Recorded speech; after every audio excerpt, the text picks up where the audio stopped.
ನಮಸ್ಕಾರ ವೀಕ್ಷಕರೇ. ಇಂದು ನಾವು ನಮ್ಮ ಮನೆಯ ಕೈತೋಟದಲ್ಲಿ ಬೆಳೆದಂಥ ತಿಪ್ಪೆ ಗೊಬ್ಬರದಿಂದ, ರಾಸಾಯನಿಕ ಗೊಬ್ಬರ ಅಲ್ಲದೆ ತಿಪ್ಪೆ ಗೊಬ್ಬರದಿಂದ ಮನೆಯ ಕೈತೋಟದಲ್ಲಿ ನಮ್ಮ ಮಗ ಶರಣಕುಮಾರ್ ತಯಾರಿಸಿ ರೆಡಿ ಮಾಡಿದಂಥ ಕೈತೋಟದಲ್ಲಿ ಬೆಳೆದಂಥ ತರಕಾರಿಗಳಲ್ಲಿ ಇಲ್ಲಿ ತನಕ ನಾನಾ ಥರದ ತರಕಾರಿಗಳು ತಮಗೆ ತೋರಿಸಲಾಗಿದೆ. ಕಡಲೆ ಪಲ್ಯ, ರಾಜಗಿರಿ, ಮೆಂತಿ ಪಲ್ಯ, ಸಬ್ಬಸಿ ಪಲ್ಯ.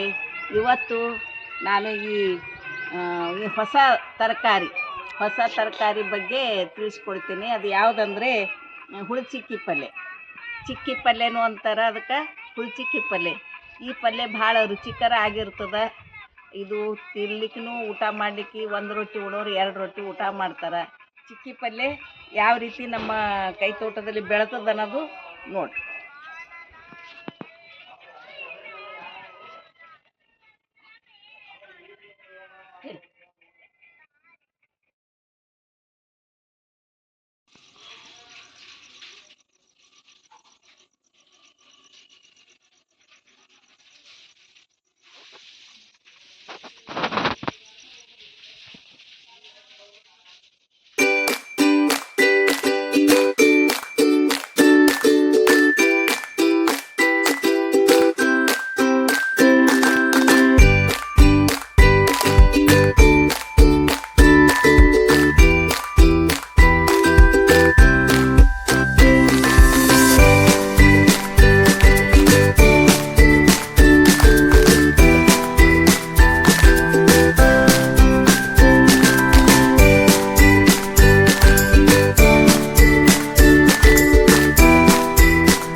ಒಂದು 20 ದಿನ 25 ದಿನದ ಇರ್ಬೋದು.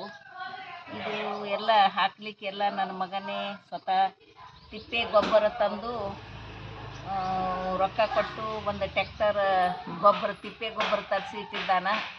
ಆ ಗೊಬ್ಬರ ಈ ಮಡಿಯೆಲ್ಲ ಕೆದರಿ ರೆಡಿ ಮಾಡಿ ಬೀಜ ಹಾಕಿ ತಿಪ್ಪೆ ಗೊಬ್ಬರ ಹಾಕಿ ಮೆಹನತ್ ಮಾಡಿ ಇಷ್ಟೆಲ್ಲ ಬೆಳೆಸಿದ್ದಾನ. ಇದರಿಂದ ನಾವು ಮನೆಯಲ್ಲಿ ನಮಗೆ ದಿನಾಲೂ ತರಕಾರಿ ಸಿಗ್ಲಿಕ್ಕತ್ತದ. ನಾವು ಈ ದಿನ ಒಂದು ತರಕಾರಿ, ಒಂದಿನ ಪಾಲಕು, ಸಬ್ಬಸಿ, ರಾಜಗಿರಿ, ಮೆಂತಿ ಪಲ್ಯ, ಇದು ಕಡೆ ಕೊತ್ತಂಬರಿ, ಅವರೆಕಾಯಿ, ಈ ರೀತಿ ನಾವು ಮನೆಯಲ್ಲೇ ಬೆಳೆದಂಥ ದಿನ ಒಂದೊಂದು ತರಕಾರಿ ಬೆಳಿತೀವಿ. ಇವತ್ತು ನಾನು ಮನೆಯ ಅಡುಗೆ ಸಲುವಾಗಿ ಈ ಚಿಕ್ಕಿ ಪಲ್ಯ ಕಡಿತಾ ಇದ್ದೀನಿ. ಅದನ್ನು ತಮಗೆ ತೋರಿಸುತ್ತಾ ಇದ್ದೀನಿ. ಈ ಚಿಕ್ಕಿ ಪಲ್ಯ ಈಗ ಇಷ್ಟೊಂದು ಕಡ್ದೀನಿ.